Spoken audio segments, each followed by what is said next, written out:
April 2020. We're here. Music's playing from the motherland. COVID-19 got us locked down. Ladies and gentlemen, it's a serious subject. We talked about it before. It's your health. It's your life. Think about it. Things have changed. Governor Raimondo's telling us to knock it off like we're 12-year-olds. I understand.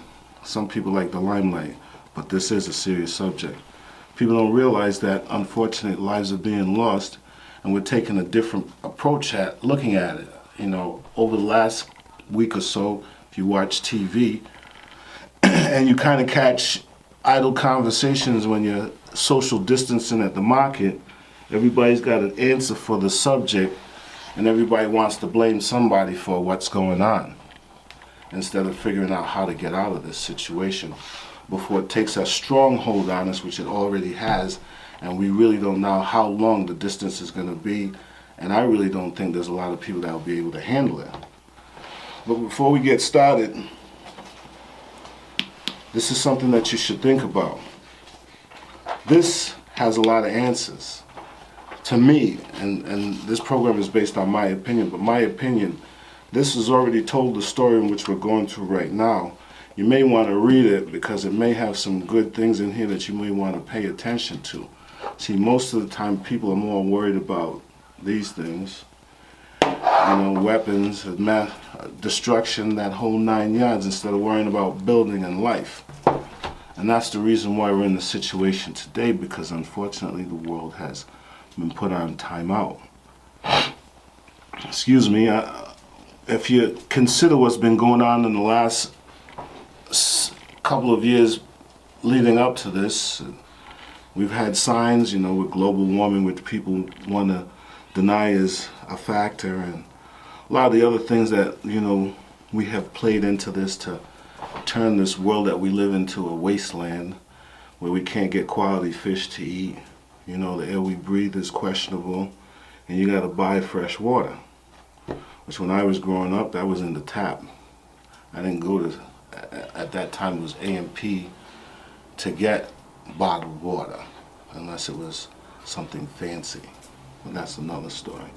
When we lived ourselves down this path, not realizing there's a price to pay, and in this country, which we all live in, and we cherish and hold the flag high and, pledge allegiance and follow the Constitution, most of us don't want to take our responsibility seriously. Everybody wants to wait for the next guy to take care of the situation.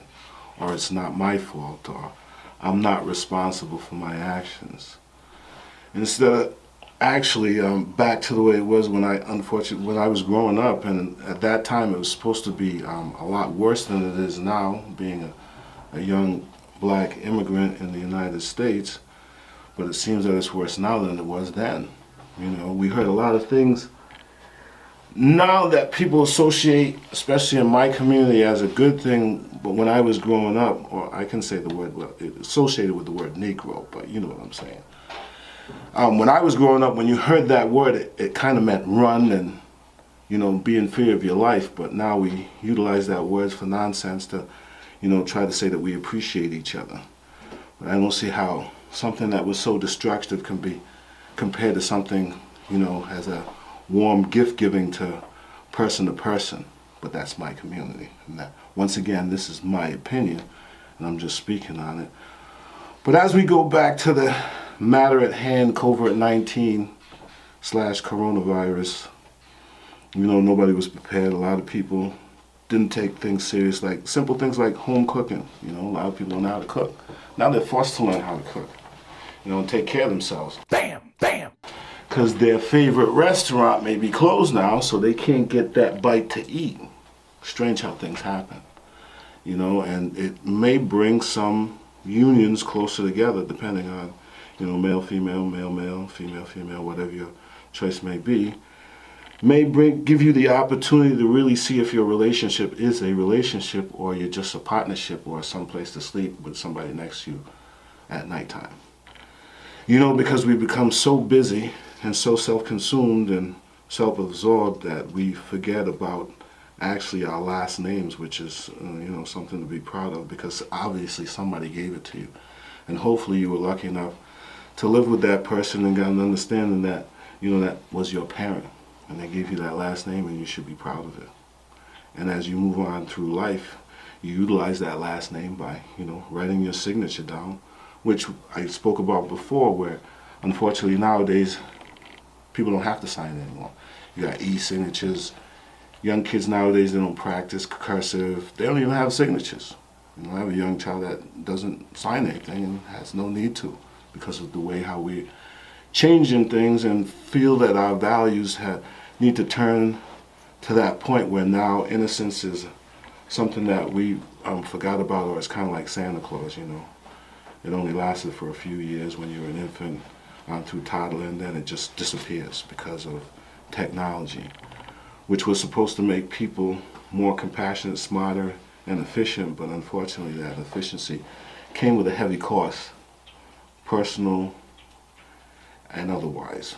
Because as you can see, when I was growing up, people didn't kill themselves by looking at a computer and listening to posts and comments that people said about them. We actually had to face it face to face by dealing with the people and learning how to cope. That word in itself is something that a lot of people don't understand anymore, because we've gotten to a society that tends to pacify instead of teaching lessons in how to clean up our messes. We tend to just express the fact that it's okay, you didn't mean to do it, when possibly you did mean to do it, and obviously you didn't realize the consequences, and now you have to face them. And we should be teaching people to have a backbone, and unfortunately everybody will get a scar sometime in life. You might lucky enough to get up and brush yourself off and deal with what life has to offer you. But these are things that we need to think about as we start to move forward. And when we get an opportunity to go out here and socially get back together again, life is going to change. You're going to see things differently.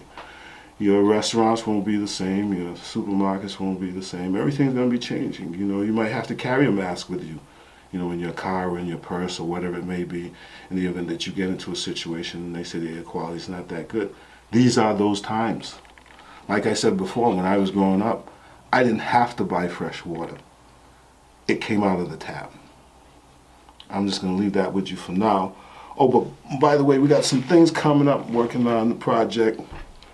I'm let you know about it. It's called The Last Disciple.